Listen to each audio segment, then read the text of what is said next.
Si vous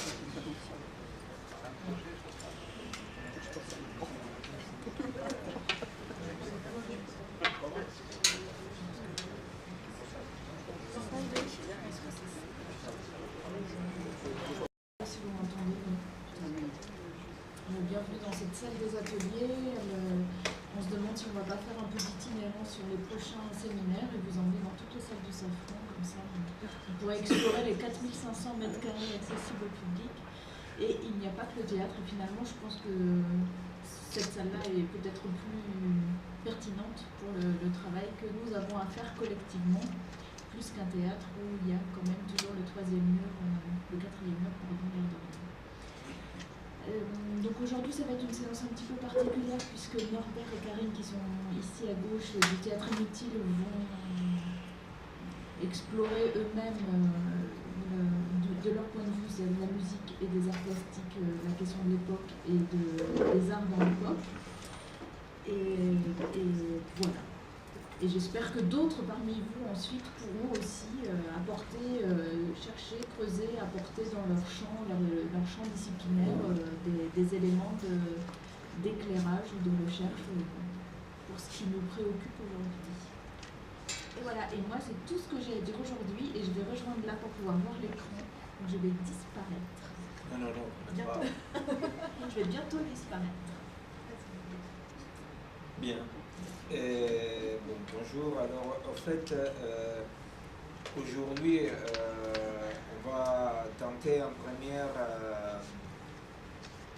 coup d'essai par rapport à la question qui est centrale dans l'hypothèse de notre travail, qui est celle il existe des formes épocales, il existe des formes dans chaque époque, et ces formes-là sont la voie de compréhension de l'époque. Donc, quelque part, c'est à voir avec beaucoup de points comme ça qui se déclinent de l'hypothèse, non, forme, époque. Un des points, je vais commencer un tout petit peu par ça, un des points, vous le rappelez, on l'a évoqué plusieurs fois, mais bon, un des points sans doute est celui des démocratie et époque. Pourquoi? C'est un point qui a à voir avec la démocratie parce que de plus en plus, on peut dire que presque l'ensemble des responsables, dirigeants économiques, politiques, etc., sont convaincus que la complexité de l'époque est telle que,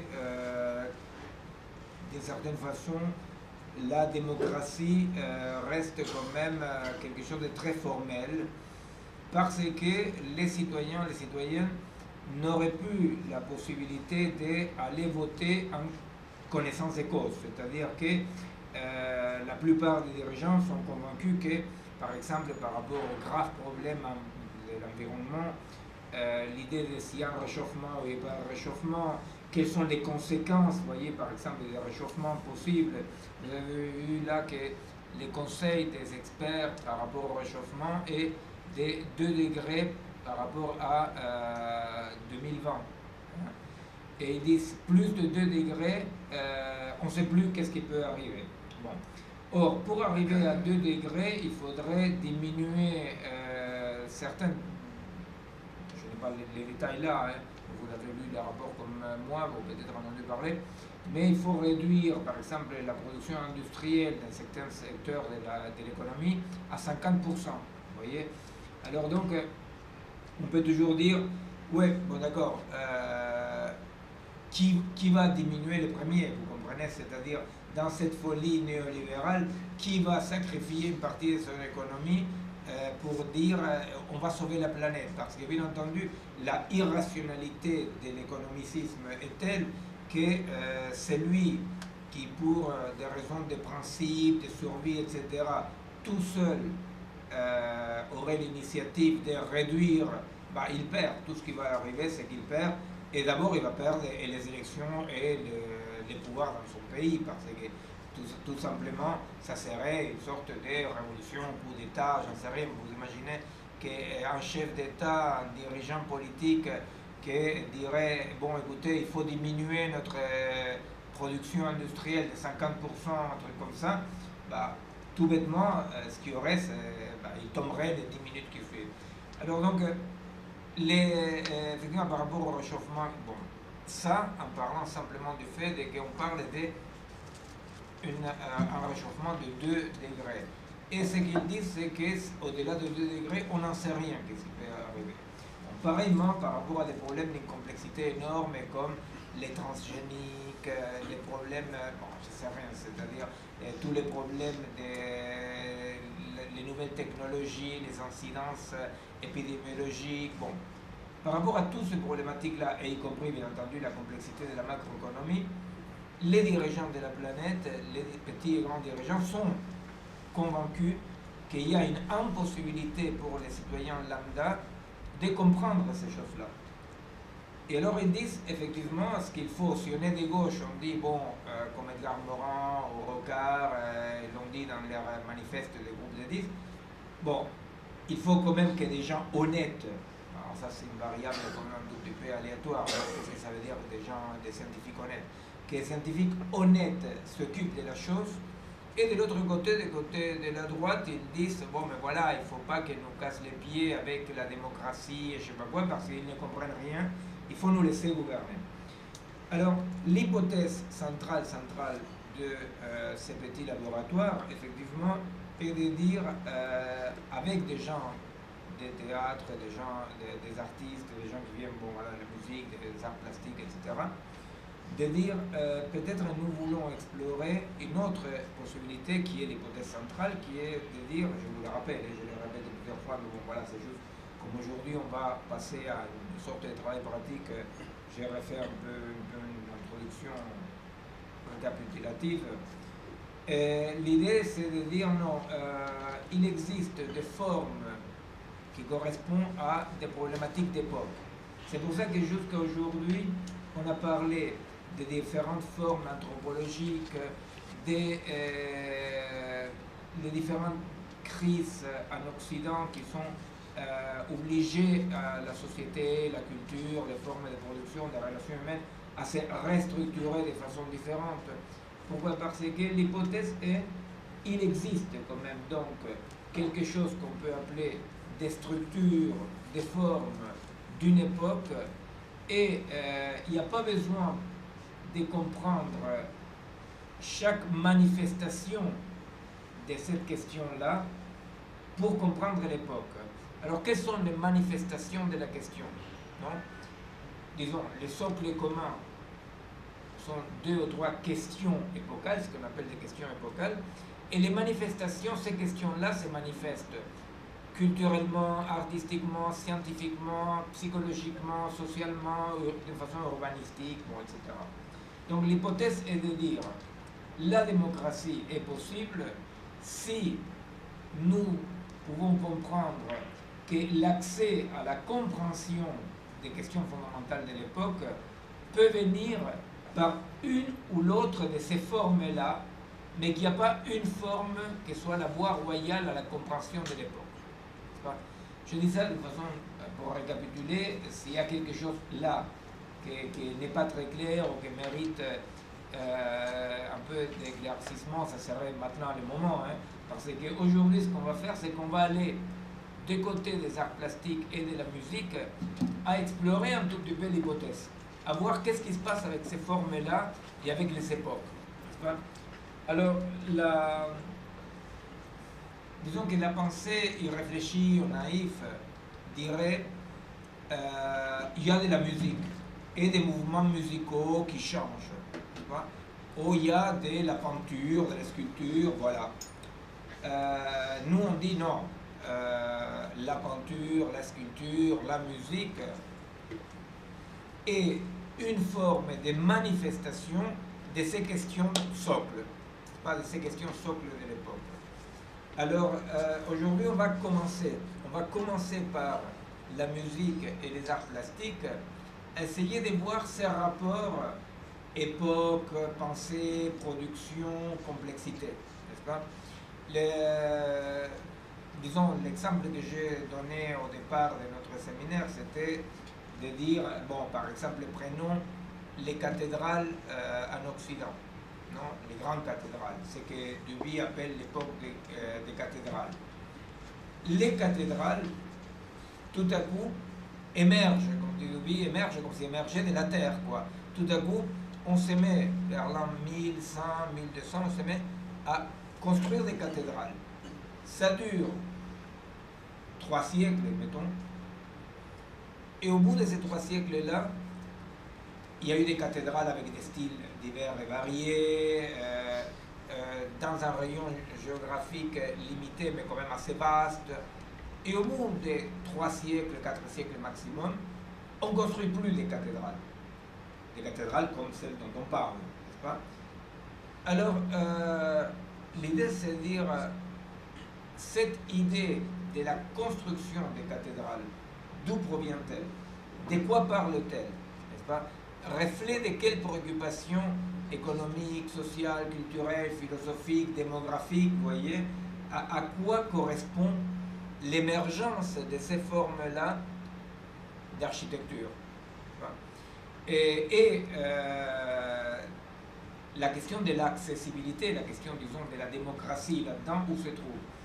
Eh bien, la question de l'accessibilité se trouve dans l'hypothèse qui vient de Kant, pas que, mais qui vient de Kant, qui est quand Kant va dire les rapports aux formes, les rapports esthétiques est un rapport immédiat, c'est-à-dire qu'est un rapport qui n'a pas besoin d'une réflexion, d'un niveau d'études, de connaissances données, est un rapport immédiat. Alors mettons dans l'exemple là de cathédrale. Effectivement, si nous prenons quelqu'un qui est tout à fait ignare, même analphabète, même qui n'a aucune idée, comme ça, aucun rapport comme ça avec la culture, disons ce qu'on appelle la culture, et on lui montre une cathédrale qui serait faite aujourd'hui de la même façon d'une des cathédrales de l'époque des cathédrales. Ce qui va dire cette personne, pour plus ignare qu'elle soit, va dire c'est comme les cathédrales de l'époque. Vous voyez, c'est-à-dire que c'est ça que veut dire Kant quand il parle de ce rapport immédiat avec l'esthétique. C'est-à-dire que, autant pour comprendre des problèmes de logique, de mathématiques, d'économie, de biologie, peu importe, n'est-ce pas?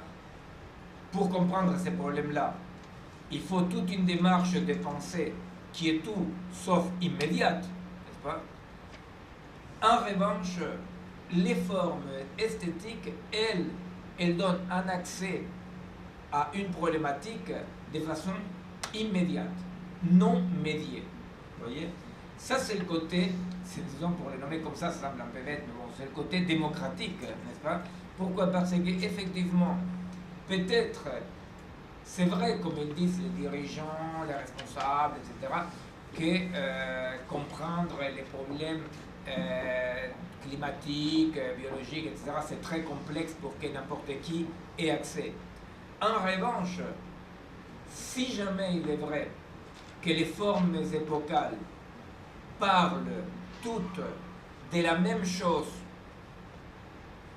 sous des formes différentes, et bien du coup, les formes artistiques sont la voie immédiate et donc démocratique à travers lesquelles le plus grand nombre peut avoir accès à la problématique de l'époque. Voyez? Alors pour le dire encore plus, de façon plus dépouillée, hein, si nous partons de la base que les époques ne se définissent pas par les calendriers, non? Les époques ne se définissent pas par les calendriers. Nous, on a eu il y a 14 années un tout petit peu une expérience un peu rigolote de ça quand on est passé dans les fameux 21e siècle. Les gens disaient on va passer, n'est-ce pas? Comme si effectivement il y avait une sorte de Dieu quelque part ou harmonie universelle que ne vient pas d'ailleurs. Le millénarisme, quand même, quand on est passé à l'an 1000, Duby et d'autres décrivent quand même le bordel que c'était quand même ces passages, parce que c'était vraiment un passage comme ça. Bon. Alors, ce millénarisme-là se répète à l'an 2000, et vous vous rappelez qu'il y avait des histoires sur la fin du monde, ça. À vrai dire, entre les 31 décembre 1999 et le 1er janvier 2000, voilà, mis à part quelques cuites, il ne s'était rien passé. En revanche, comme j'essayais de le montrer dans les dernières séances de séminaire, les problématiques de fond et les fonds de les époques. Vous voyez, c'est-à-dire si tout à coup la complexité qui démolit le paradigme occidental de la connaissance et l'action fait éruption, on rentre dans une époque. Et après on dit, quand est-ce qu'est arrivé ça? Vous voyez, c'est-à-dire qu'il se passe des choses, il se passe des vraies choses, et après on voit la date. Vous voyez, en 1789, c'est pas parce que c'était 1789 qu'il y a eu la Révolution française, vous voyez. On se rappelle de 1789 parce qu'il y a eu la Révolution française. On sait tout bêtement ça. C'est-à-dire que l'époque, elle est donnée par l'émergence des problématiques de socle qui se déclinent sous des formes différentes. C'est une hypothèse de travail. Cette hypothèse de travail, c'est celle que j'ai soumise à Céline, à Agnès et après à l'équipe du Théâtre Inutile, en disant, à moi ça m'intéresse un travail avec des artistes qui sont vraiment des praticiens, non pas des théoriciens de l'art, pour essayer d'explorer cette possibilité-là, de voir si vraiment, dans les formes artistiques, s'est manifesté quelque chose qui nous permet de comprendre ce qui serait, dans des termes un peu hegeliens, l'esprit de l'époque. Vous voyez? L'esprit de l'époque. Est-ce que je peux comprendre quelque chose de l'esprit de l'époque? Par exemple, comme ça, mettons un tout petit exemple. Si moi je prends le réalisme socialiste, c'est ce que s'appelait le réalisme socialiste, qui était l'art stalinien, non? Avec un urbanisme donné, avec une forme de représentation. Bon, c'est tout petit, hein, quand on parle des problématiques épocales, c'est beaucoup plus profond et vaste. Mais c'est vrai que si moi je fais une analyse de ce qui s'appelait le réalisme socialiste dans l'art, je peux comprendre des choses sur qu'est-ce qui est en train de se vivre en cette époque. Vous voyez?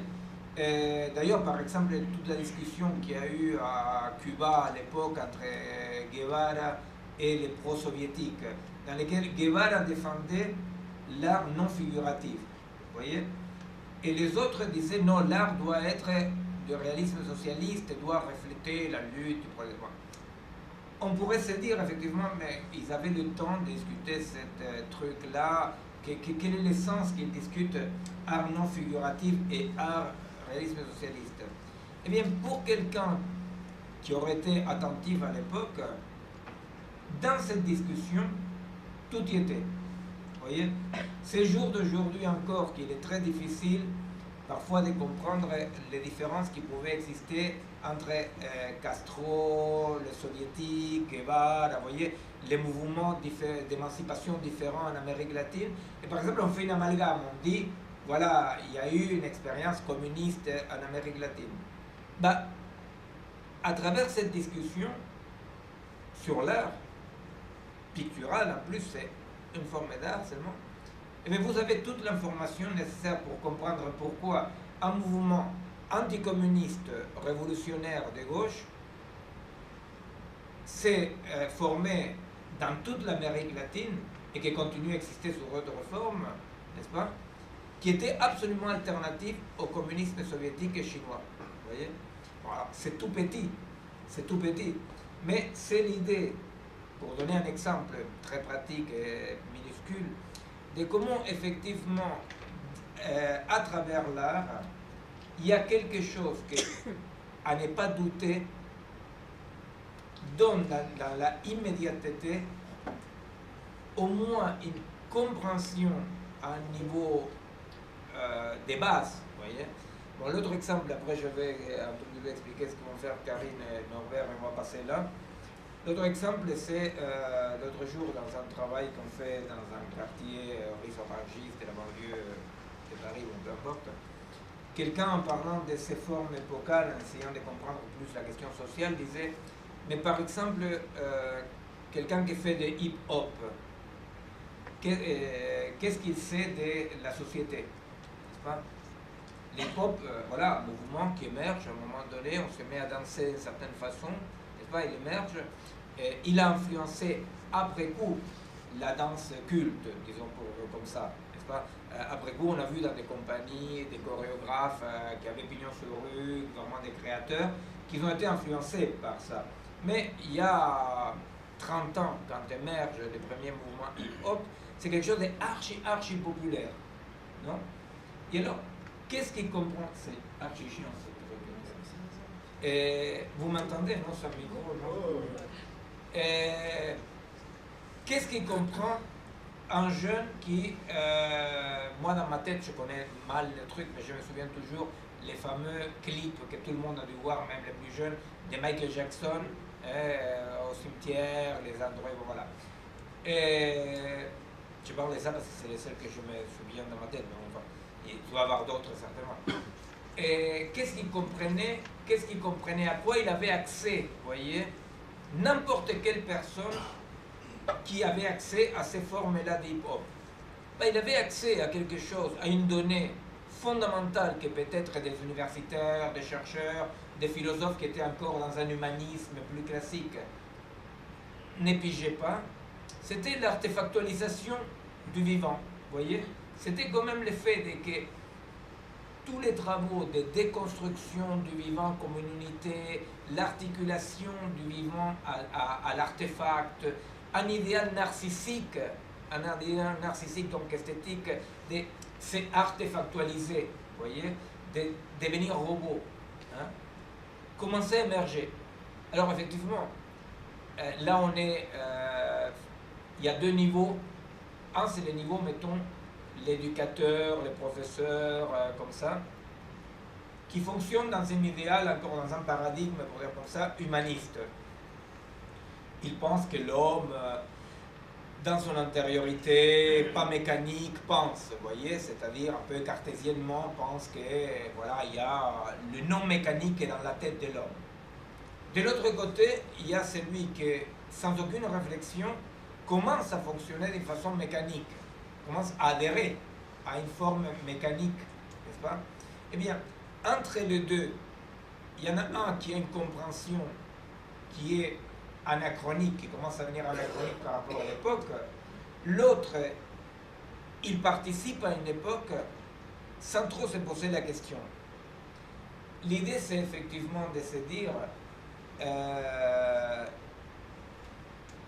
c'est à travers ce que les formes artistiques développent qu'une compréhension est possible à travers un travail. Vous voyez? C'est-à-dire, s'il n'y a pas ce travail-là, il ne suffit pas d'être affecté et même formaté par les formes de l'époque pour avoir une compréhension. L'idée, c'est de dire, à travers les formes artistiques de l'époque, une compréhension est possible. Alors, ça c'est à niveau des hypothèses. Bon, là maintenant, ce qu'on va essayer de commencer à faire, c'est vraiment montrer un peu pourquoi est-ce qu'on appelle ça laboratoire, n'est-ce pas? Parce qu'on va essayer avec Karine et Norbert de commencer à voir un tout petit peu quelque chose de rapport production artistique et époque, en faisant un peu, en allant des côtés historiques pour montrer un peu l'évolution. La fois prochaine, Nicolas va nous parler un tout petit peu de la même problématique d'un point de vue de la scène, hein, de la scène théâtrale. Voilà, les métiers de metteur en scène, comment est-ce qu'il va émerger à un moment donné les métiers de metteur en scène, etc. Et après, on va revenir à cette idée d'une unité épocale, non? C'est-à-dire que là, pour vous dire comme ça, on va faire un petit passage vers les pratiques avant de revenir à la théorie en pouvant s'appuyer sur ce qu'on a vu là. Alors, il faut accepter un tout petit peu ce que nous-mêmes acceptons, hein, dès qu'on cherche, vous voyez, on cherche à comprendre. C'est ce que j'avais dit depuis la première fois, je ne suis pas là en tant que professeur. Vous voyez, le professeur est quelqu'un qui sait ce qu'il va expliquer, c'est ni bon ni mauvais, c'est un autre métier. Là, vraiment, c'est voilà les hypothèses, voilà ce qu'on cherche plus ou moins. Et donc, ce qu'il faut accepter, c'est côté décousu de la chose, vous voyez, c'est-à-dire on va essayer un truc, on se pose des questions. Après, on va demander au moins à Françoise qui est quelqu'un qui vient au séminaire, qui travaille sur le théâtre en Asie. Il a créé un très bon bouquin, il a écrit plusieurs bouquins, mais celui-là, qui est sur l'intégration de nouvelles formes par rapport aux vieilles traditions, vous voyez. Donc, on va essayer d'explorer un tout petit peu cette question de forme, époque, par différents biais. On va essayer un tout petit peu de revenir à une ligne, de qu'est-ce qu'on cherche, etc. Mais je répète, c'est là où il y a un moment dans lequel on va vers la recherche, parce que ce qu'on va vous montrer, ce n'est pas quelque chose qui est tout bien ficelé, dans lequel on dit, vous voyez qu'on a raison, non. Au contraire, on va essayer ensemble d'explorer ça.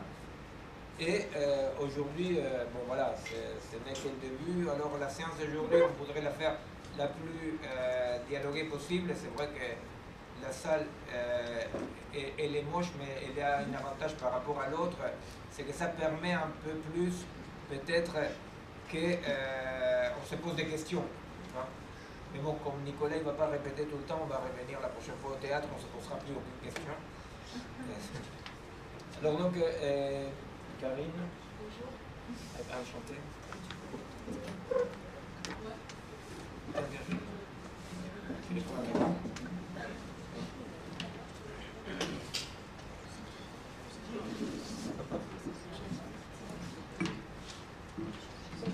Soit tu parles fort,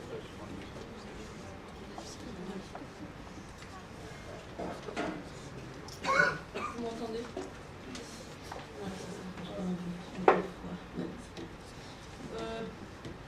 Bon, bah, comme l'a proposé Miguel, et d'une certaine manière, comment nous, en tant que Norbert plasticien, moi musicienne, on s'inscrit, et avec le théâtre utile, on s'inscrit un peu dans ce cadre de recherche. On s'est dit qu'on allait commencer, parce qu'il faut bien commencer quelque part, par faire une espèce de tour un peu historique des différentes formes, partant grosso modo cette fois du Moyen-Âge, et si on y arrive jusqu'à la fin du romantisme, la fin du 19e, début du 20e.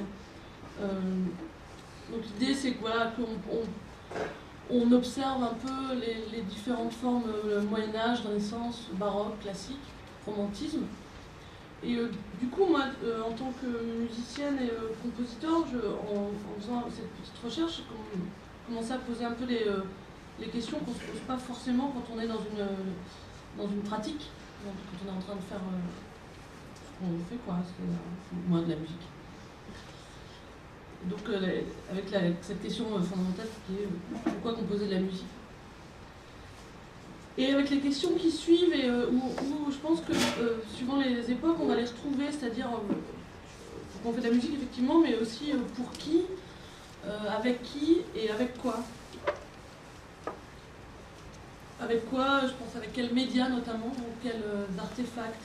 Avec qui, c'est-à-dire... moi, je fais de la musique avec beaucoup moins de musiciens que des plasticiens, ou des comédiens, ou des gens sur un plateau de théâtre. La question aussi qu'on se posait, c'est la représentation du monde. Qu'est-ce que représente la musique, quelle vision du monde elle propose, et quel réel elle représente. Une autre question encore, je fais les questions un petit peu en vrac, et après on va rentrer un peu dans le vif. C'est est-ce que la musique est à son propre service? Ça pose la question de son autonomie. Et en posant la question de l'autonomie, on pose la question de savoir si elle est un organisme, une forme. Est-ce qu'elle est un langage, ou est-ce qu'elle est au service d'un langage? C'est aussi des questions qui vont courir au fur et à mesure quand on commence à observer les différentes formes musicales. Et enfin, je pense que c'est ce qui va nous permettre de rentrer un peu dans la musique du Moyen-Âge, mais c'est un peu la question qu'on se pose dès qu'on allume la radio, c'est qu'est-ce que le beau? Qu'est-ce qui est beau? Qu'est-ce qui sonne bien? Qu'est-ce qui sonne bien à l'oreille? Or, si on considère la musique, on se rend vite compte en fait qu'il y a une espèce de double attraction, qui est une attraction sensible, avec l'idée de la consonance, ça sonne bien à l'oreille, et une idée intellectuelle, c'est-à-dire que la musique, elle ne se fait pas sans des règles strictes ou sans une structure. Et si on commence à s'intéresser au Moyen-Âge, avec cette double attraction, c'est-à-dire sensible, intellectuelle, il y a eu une expo à la Cité de la Musique il y a quelques années qui s'appelait sur la musique du Moyen-Âge, qui s'appelait Entre ordre et désordre. Voilà, j'imagine que les paradigmes, on peut dire aussi entre spirituel et charnel. Enfin, j'ai l'impression que quand on parle de musique, il y a ça qui travaille pas mal. Au Moyen-Âge, la musique, elle appartient au quadrivium, c'est-à-dire, selon la théorie antique, elle fait partie de ces 4 disciplines que sont l'arithmétique, la géométrie, l'astronomie et donc la musique. Donc, du coup, ce que nous, on va appeler consonance, ce qui sonne avec, je ne sais pas comment on pourrait traduire consonance, mais on va dire ce qui sonne bien, c'est pas tant basé sur ce qui sonne bien à l'oreille, mais plutôt basé sur des proportions arithmétiques, quoi. Et donc du coup, là, moi j'ai envie de dire un truc, on parle du Moyen-Âge, mais moi j'ai l'impression que ça va s'appliquer à toutes les époques, et du coup ça la fout mal si on veut arriver à déterminer ce qui a trait à une époque, mais peut-être ça va nous aider. C'est que la musique, elle est fondée sur une logique de système, et dont les règles sont intégrées dans une civilisation et une époque donnée. On peut dire qu'il y a une logique de système, une logique de structure, après qui va différer selon les époques, mais il y aura une logique de structure.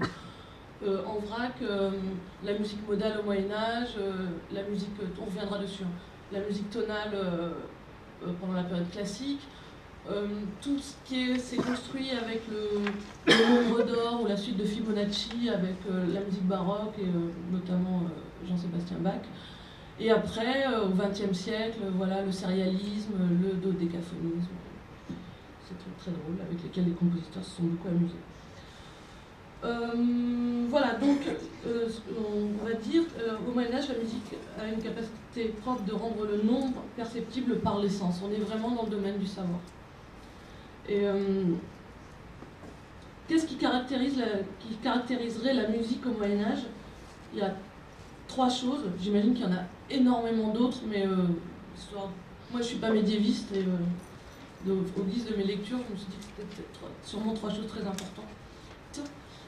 Il y a d'une part la monodie, ensuite les débuts de la polyphonie, et enfin la notation musicale. La monodie, qu'est-ce que c'est? C'est le chant grégorien. On est au XIe siècle à peu près. C'est le plein chant, ce qu'on appelle le plein chant. C'est une seule ligne musicale, une seule voix. On n'a pas de soutien harmonique et on n'a pas d'accompagnement. Voilà, c'est sec. Vraisemblablement, on est dans une époque où on cherche à unifier le monde chrétien et donc on réglemente très fortement la musique liturgique. Ça, c'est des choses qu'on va voir par la suite avec le Concile de Trente, avec les préconisations de Jean XXII, avec ce qu'on a appelé le Diabolus in musica, le triton, choses comme ça. Donc ça, c'est quelque chose qu'on va avoir beaucoup. Du coup, ah oui, on va écouter un peu de musique, tout ça. Et donc, ce que je propose, c'est écouter un petit bout une petite illustration de ce qu'on appelle le chant monodique avec un Salve Regina. Ça va pas écouter longtemps.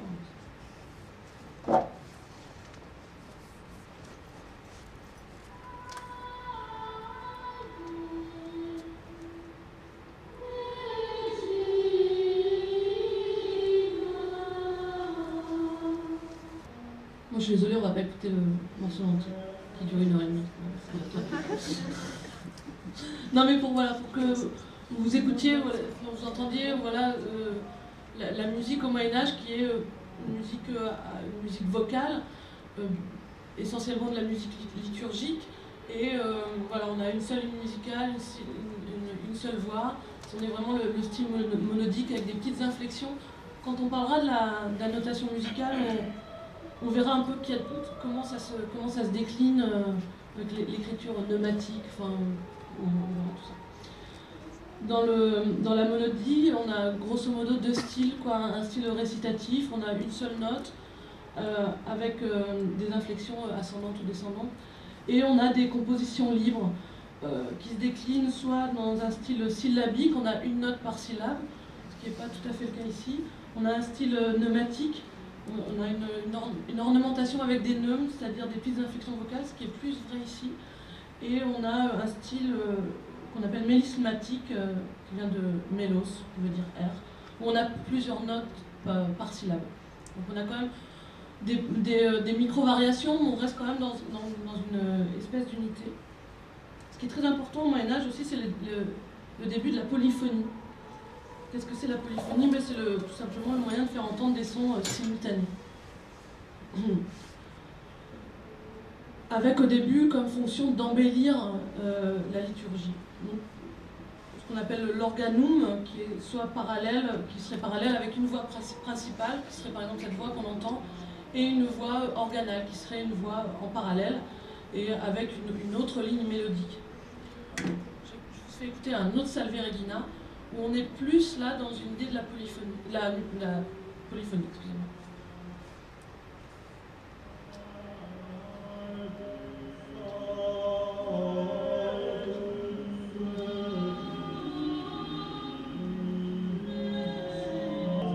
Là, on entend bien qu'il commence à y avoir c'est un petit peu plus groovy, quoi, et un peu plus de créativité.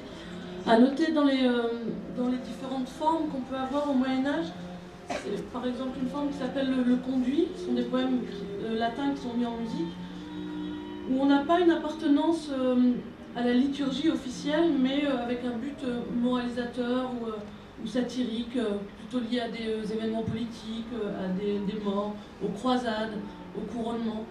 Et on a aussi l'apparition d'une forme qui s'appelle le motet, qui sera soit profane, soit religieux, en prose, en vers, en latin et en français. On commence à avoir des noms qui apparaissent, des noms de compositeurs, et notamment un compositeur qui a écrit beaucoup de motets qui s'appelle Guillaume de Machaut. Et on va écouter un extrait du Miroir de Narcisse.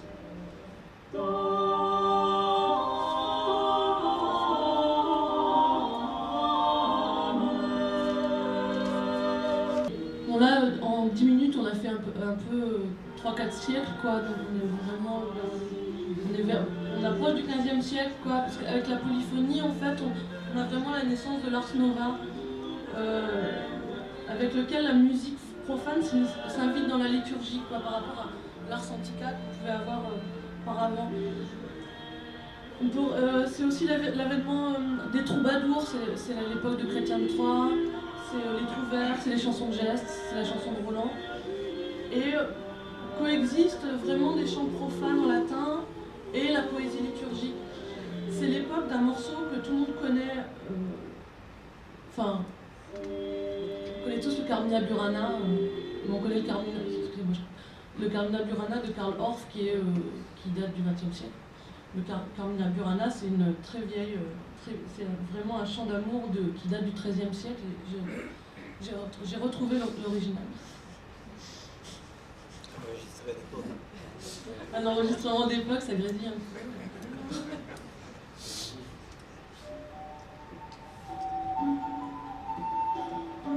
Pace, veni, venies, gratus et optatus, perfumet noster animus vitrificatus.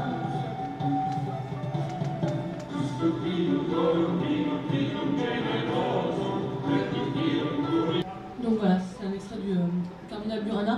Ce qui est intéressant d'entendre aussi, c'est que là on entend des instruments de musique, ce qui n'était pas du tout évident, notamment dans la musique liturgique, quoi. Je voulais, tout à l'heure je disais voilà, les trois grands traits de la musique au Moyen-Âge, c'est la monodie, la polyphonie. Je voudrais terminer, avant de, je pense, laisser la parole à Norbert, et après je reviendrai sur la Renaissance, c'est de parler de la notation musicale. Les neumes, c'est-à-dire l'écriture au Moyen-Âge, c'est vraiment les premiers signes de notation musicale. J'ai pas prévu d'image, mais pour vous représenter en fait cette portée à 4 lignes avec des petits rectangles écrits dessus. Voilà. Ça, c'est les neumes, c'était surtout utilisé pour le plein chant, quoi. C'est une petite notation carrée qui donne plutôt des indications rythmiques et puis des signes de hauteur, mais une hauteur tout à fait relative. On a, je crois que c'est le XIIIe siècle avec Guy d'Arezzo, le début de ce qu'on appelle la solmisation, c'est-à-dire le système de notation musicale tel qu'on le connaît aujourd'hui et qui va être pratiqué pendant des siècles, c'est-à-dire do, ré, mi, fa, sol, la, si. Et je sais pas comment l'amener vraiment, mais j'ai un petit peu le sentiment qu'on commence à parler avec la notation de ce qu'on va après, avec les instruments de musique, avec l'évolution de la technologie, avec la découverte du phonographe, de poser la question du médium. De poser la question du médium et de dire avec quoi on compose de la musique. Voilà, on commence à composer la musique avec des notes, avec des règles strictes, mais comme c'est encore un petit peu confus, j'imagine qu'au fur et à mesure ça va s'éclairer. Voilà, moi en ce qui me concerne, c'est tout ce que j'ai à dire sur le Moyen-Âge. Juste pour par rapport à la forme de travail, non? Disons que par rapport à ce que Karine a exposé, non? Karine, comme Norbert, comme Nicolas, ce sont des acteurs de leur art, c'est-à-dire ne sont pas donc des théoriciens de l'art, bien qu'ils ont la capacité de réfléchir, d'avoir une action réflexive sur ce qu'ils font. Mais ils font. C'est ça qui est important, c'est-à-dire qu'on voulait des gens qui vraiment fassent des choses, vous voyez. Et donc là maintenant avec Norbert on va passer à la forme picturale, mais pour vous donner par rapport quelques points, juste quelques points un peu grossiers, un peu général, on ne fait que commencer les modes de travail comme ça. Karine, elle dit bon, effectivement, il y a quelque chose qui est permanent dans la production musicale et quelque chose qui change.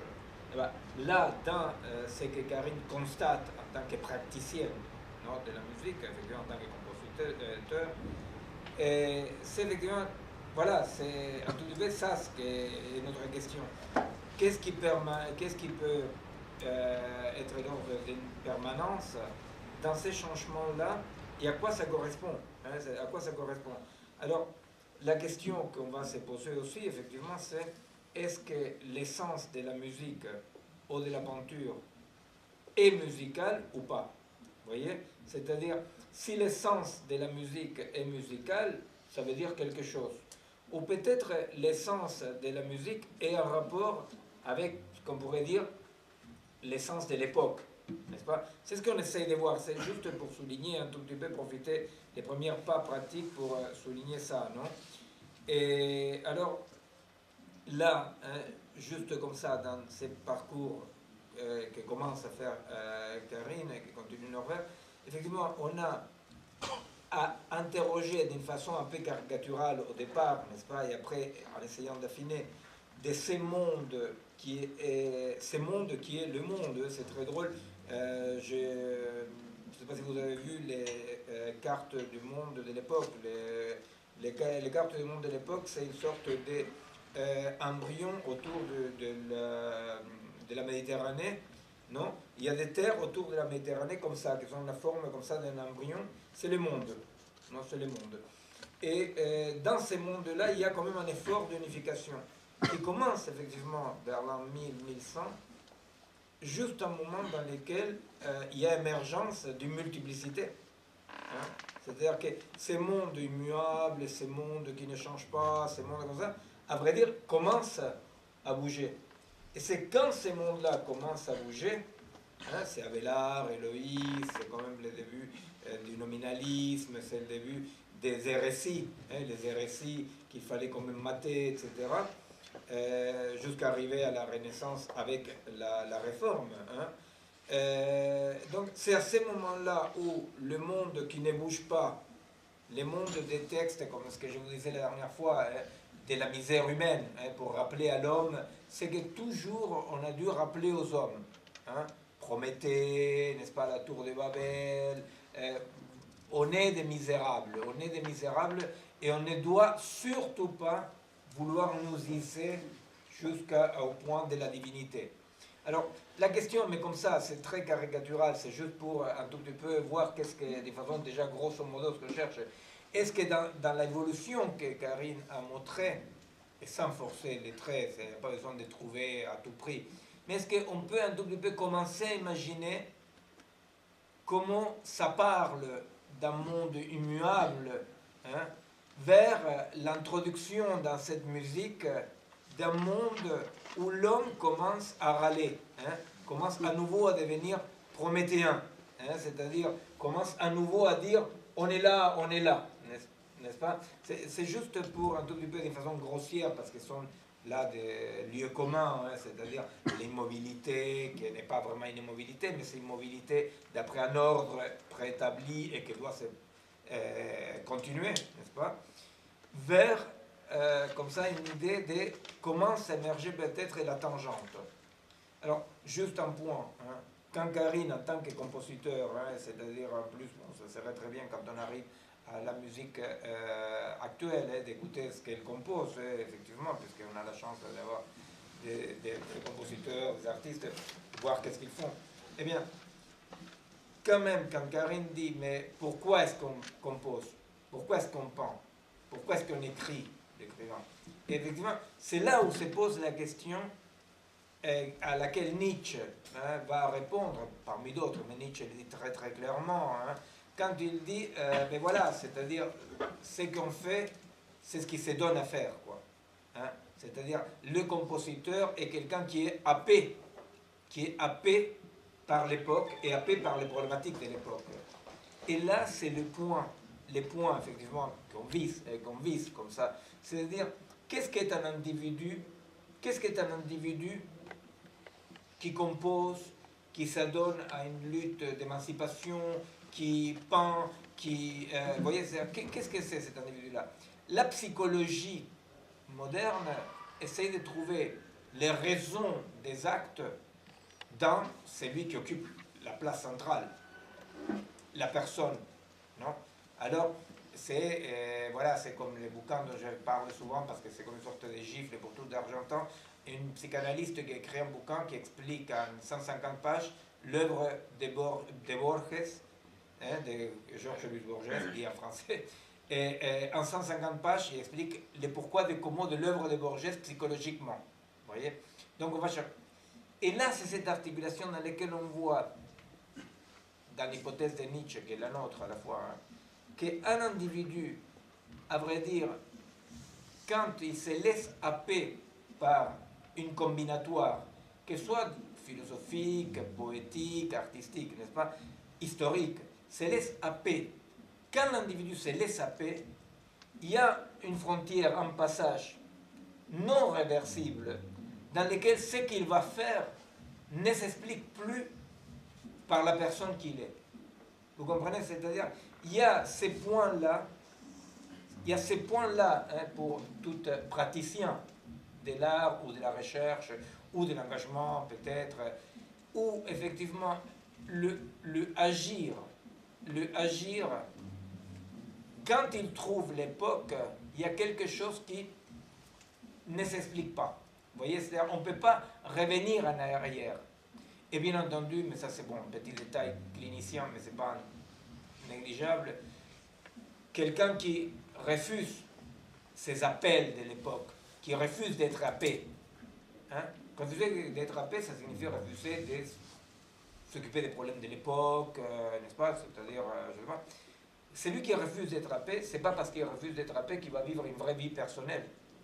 Celui qui refuse d'être happé, au contraire, et c'est là le paradoxe tragique, il va avoir une vie absolument aliénée à la domination de l'époque. Et ça, avec 30 années de clinique psychiatrique et psychanalytique, c'est un constat absolument tragique et triste, parce que la vérité, c'est que quelqu'un qui s'occupe de ses oignons, quelqu'un qui tourne les dos, vous savez, c'est-à-dire c'est un tout petit peu la chute, hein, les contes de Camus, la chute, hein, c'est-à-dire les mecs qui n'écoutent pas, hein, qui n'écoutent pas l'appel. Hein. Quelqu'un qui n'écoute pas l'appel pour s'occuper de ses oignons, c'est un constat empirique, mais c'est quand même 30 années de clinique psy. Quelqu'un qui tourne le dos aux différents appels de l'époque, loin de vivre une vie personnelle, eh bien, il vit 100% dans l'aliénation de l'époque. C'est-à-dire que si je refuse l'appel pour vivre ma vie, je ne vis ni la vie de l'appel, ni ma vie, parce que ma vie se réduit à des surdéterminations. C'est un tout petit peu caricatural ce que je dis par rapport aux époques, etc. Mais c'est un tout petit peu ce qu'on essaye de trouver. Alors maintenant, on va avoir la même période un peu plus loin avec Norbert, non? Ok, non, c'est à peu près pareil, ça commence au 12e. Je vais vous montrer les images un peu pour qu'on puisse causer après, mais je vais vous montrer des images par exemple du 12e jusqu'au 14e, fin 14e, où on a vraiment ce que Miguel commençait à dire là, c'est-à-dire vraiment une révolution qui se fait un peu en douceur, mais qui est quand même une révolution dans ce qu'on représente. Là, c'est le début de l'art roman. Cette église, le tympan de cette église, c'est l'église Sainte-Trophime d'Arles, c'est vers 1100 et quelques. Voilà, c'est pas du tout une représentation de la réalité. On est vraiment dans l'art roman, dans quelque chose qui est une présentation d'un surnaturel, de quelque chose qui n'est pas du tout ce qu'on peut voir autour de nous. On va voir que plus on va vers le 14e, je vais commencer à vous faire défiler les images, mais plus les artistes vont commencer à faire des trucs de plus en plus réalistes. Les sculptures vont de plus en plus sortir des murs pour être vraiment en 3 dimensions, etc., qu'on puisse tourner autour et tout. Et il va y avoir de plus en plus de détails et de la profondeur qui va commencer à arriver. Alors d'abord en sculpture, parce que voilà, c'est plus facile de faire un volume en sculpture qu'en peinture. Et après, au 14e, en peinture. Je vous montre les images et puis on en cause après. Donc là, c'est Sainte-Trophime à Arles. Pardon, je vais dans le mauvais sens. C'était Ingres. Voilà le détail du tympan avec. Donc c'est un Christ en mandorle. Enfin, le fait que c'est un Christ. Alors c'est pas du tout le Christ en croix ni l'enfant Jésus qui après vont être les représentations les plus communes du Christ. Au moment de l'art roman, c'est vraiment le surnaturel, le jugement divin, et donc on a le Christ au paradis dans sa gloire ou dans sa mandorle, enfin voilà, on appelle ça comme ça, avec les figures des évangélistes autour. Donc c'est très très symbolique, et il n'y a vraiment pas de représentation. Là en bas on a les apôtres, et tout autour c'est le jugement dernier avec, je vais vraiment à l'envers à chaque fois. Voilà, donc là c'est pareil, hein, c'est les saints qui sont tout autour les détails, on voit, hop. Là tout en haut, on a les damnés qui partent, du coup, qui tournent le dos au Christ, tout en... Voilà, c'est... voilà, là c'est pareil, c'est l'art roman, c'est Angoulême, mais c'est à peu près les mêmes représentations, les Christ en mandorle, des choses très symboliques comme ça. On n'est pas dans... Voilà, pareil à Angoulême. Ça c'est en fresque, c'est l'équivalent en fresque, c'est dans une petite église de Catalogne. Voilà, c'est un truc très connu d'un peintre de l'époque qui s'appelait Tahul. Voilà, donc c'est pareil, on est vraiment dans des trucs très hiératiques, très proches de l'art byzantin aussi, qui était... on ne va pas parler de tout l'art au niveau des géographies, mais il y avait l'art byzantin qui était important aussi à l'époque, un peu sur sa fin. Voilà, et là c'est une enluminure de cette époque, qui représente une annonciation. Je vais vous en montrer plein des annonciations, donc l'ange Gabriel qui vient dire à Marie que voilà, elle a été choisie, je vais vous en montrer plein parce qu'après il y en a même jusqu'au romantisme, il y a des annonciations qui ont été peintes par des peintres. Du coup c'est intéressant à comparer. Et bon voilà, on voit bien que celle-là, il y a enfin, voilà, des personnages très droits, enfin très codifiés, avec l'ange qui lève un bras pour dire qu'il parle, les 2 mains comme ça de la Vierge pour dire qu'elle est surprise, etc. Enfin, on n'est pas du tout dans quelque chose de réaliste. Ça c'est pareil, c'est une enluminure à peu près de cette époque-là, enfin des petits dessins qui représentent des martyrs. On voit pas grand-chose sur l'image, mais vraiment ça représente des martyrs, c'est très codifié, très symbolique. Il y a plein de petits bonhommes sans tête tout en haut, là, dans les ronds. Je ne sais plus pour quel martyr c'est, mais voilà, c'est des bonhommes sans tête avec plein de têtes dans un puits. On n'est pas du tout dans la perspective, dans tous ces trucs-là, de la profondeur, On est vraiment dans quelque chose qui est de l'ordre du surnaturel pour apprendre aux gens aussi voilà, l'idée c'était aussi d'être très didactique, hein, même de faire peur. Dans les jugements derniers, il y a des textes, je les ai pas ramenés là, mais de poètes de cette époque, où vraiment on voit que passer le portail de Sainte-Trophime, c'était vraiment quelque chose qui faisait peur, qui était fait vraiment pour ça, et pour présenter le surnaturel et le jugement. Là on passe au gothique, c'est Strasbourg. Et donc c'est un des portails de Strasbourg, et là on voit que c'est complètement différent. Déjà, c'est pas très longtemps après, hein, je veux dire la date exacte pour Strasbourg, c'est le siècle d'après, c'est 1230. Mais et où là on voit que déjà on est complètement dans des choses complètement différentes. On voit que c'est la mort de Marie, donc voilà, qui est symbolisée. Qui est représenté, là on commence à être dans quelque chose où on a un tout petit peu de profondeur, pas grand chose, mais un tout petit peu avec des têtes derrière, on commence à avoir des expressions. Et surtout, ce qui est à noter, ce qu'on ne voyait pas du tout avant, c'est qu'on a des corps à l'intérieur des vêtements. Notamment, on voit bien ça avec la Vierge, où on voit bien son bras qui est à l'intérieur voilà, les plis du vêtement épouse, etc. Le corps. Et donc là, c'est une vraie évolution par rapport à l'art roman.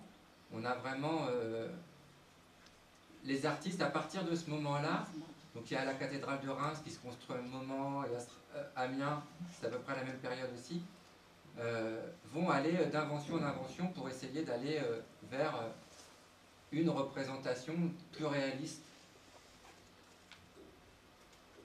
Voilà, là c'est pareil, ça à Strasbourg, les sculptures vraiment commencent à sortir du mur. C'est encore un peu timide. Là on passe à Reims, c'est la même période. C'est les anges au sourire de Reims. Voilà, les images de Reims, elles sont intéressantes, surtout de ce portail-là. C'est un petit truc, on ne le voit pas comme ça, il faudrait regarder vraiment les dessins préparatoires et le portail final. Mais dans le temps des cathédrales, Duby nous raconte une anecdote là, sur ce portail-là, qui est que l'architecte n'a pas du tout respecté l'ordre d'installation des sculptures. C'est-à-dire qu'il y avait un ordre établi par rapport à un sens religieux, comme on a vu avant, des symboles, etc. Et finalement, il les a mis complètement différemment. Alors, je ne sais pas de quel ordre le décalage, mais vraiment en prenant appui plus sur la forme plastique et un peu comme voilà, d'installer parce que c'était bien de mettre telle sculpture à côté de telle autre pour que voilà, les formes... donc là, voilà, là le sens, l'analogisme religieux, machin, il en prend un petit coup quand même, avec cette anecdote qu'on n'arrive pas vraiment à voir là comme ça, mais là c'est pareil, c'est un des détails, donc on a vraiment quelque chose qui devient de plus en plus saisissant de réalisme. Là on passe en Italie. Alors je ne sais pas pourquoi, c'est pareil dans le temps des cathédrales, Duby dit qu'à partir après Reims, les forces vives vraiment de la création partent en Italie. Alors je ne sais pas quel événement se passe dans le reste de l'Europe et surtout en France, puisque les cathédrales c'était Reims, Strasbourg, machin, pour voir que ça passe en Italie. Mais là c'est Nicolas Pisano dans la... c'est un des bas-reliefs du baptistère de Pise. Et où là on commence vraiment à avoir des trucs qui commencent vraiment à être avec de la profondeur, même si dans ce bas-relief-là, il y a encore ce truc qui est présent vraiment au Moyen-Âge, de représenter plusieurs scènes simultanément. Donc on a la naissance, sûrement l'annonciation dans le coin là-bas, et puis les bergers en bas. Enfin, il y a plusieurs scènes de la vie du Christ qui sont représentées dans le même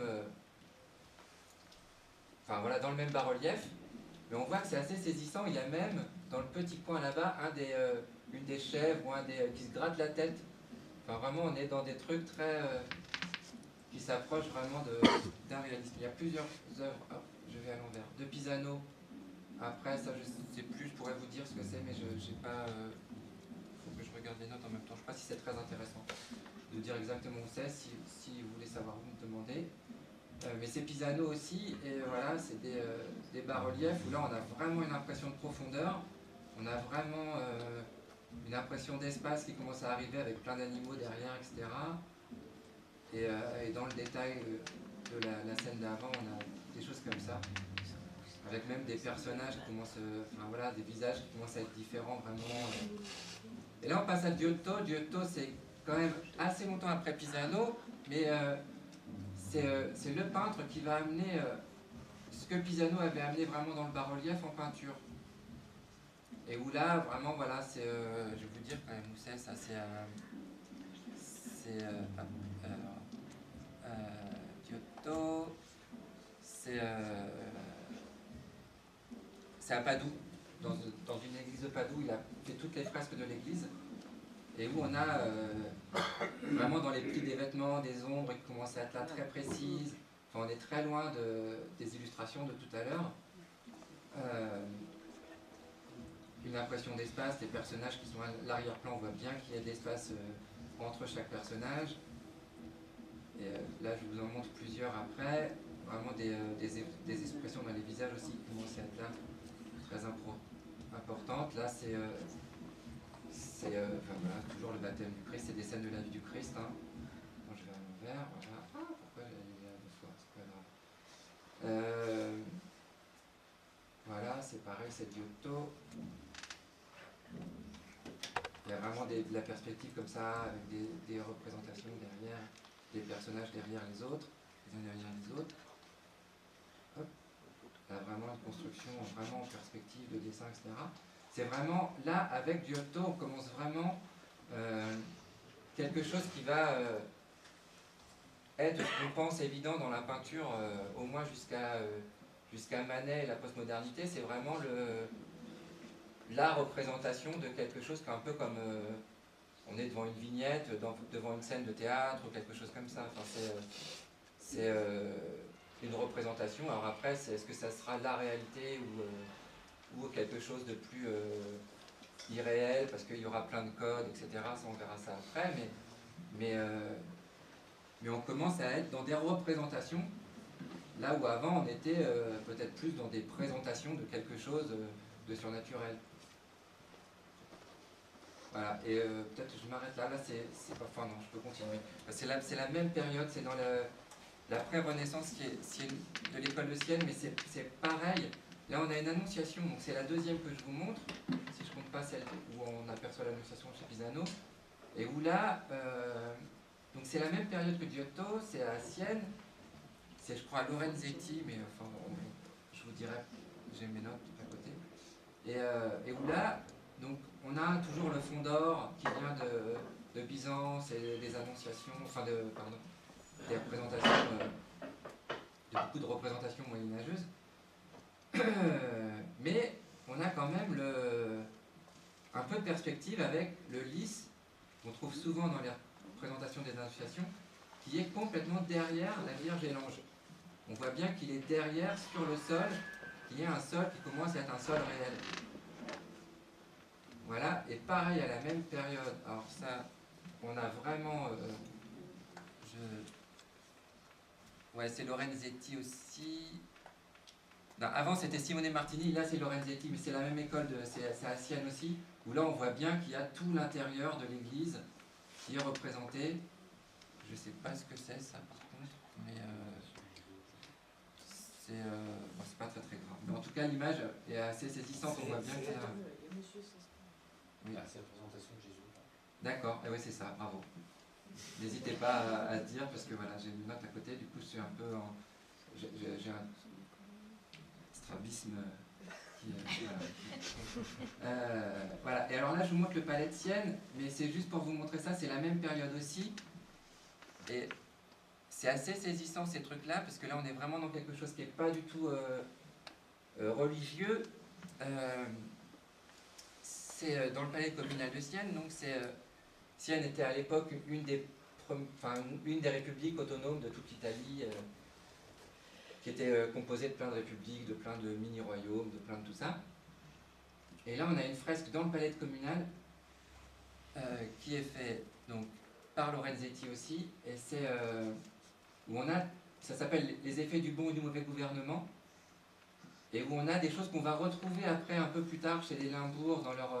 Là, dans leur... quelle date C'est pareil, c'est 1340,